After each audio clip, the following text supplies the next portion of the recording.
Il-kap tal-Oppożizzjoni Simon Busuttil xejn ma kien kumplimentuż lejn wieħed mid-deputati tiegħu meta staqsejnieh jekk hux kuntent bin-nutar Tony Abela bħala parti mill-grupp parlamentari li jmexxiju.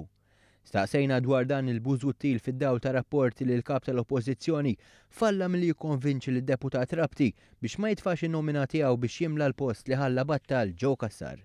L-eks-ministru li rreżenja minn deputat anke jekk Simon Busuttil ridu jieqpa' dan wara li kienu żvelati rigali li ħam minant Gaffarena. Kien il-Malta Today li l-ħatladda rrappurtat it-tentattiv li għamel Busuttil biex Abela oħrajn ma jikkontestawx il-by-election u għalhekk ikollu ċans li jmur għal co-option ta' xi ħadd li jritu.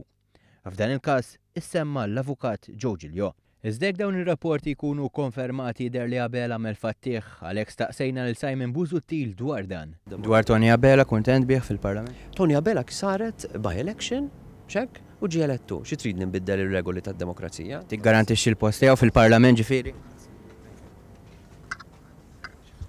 Tony Abela għamel l-ewwel aġġornament parlamentari tiegħu nhar it-tnejn fil-għaxija.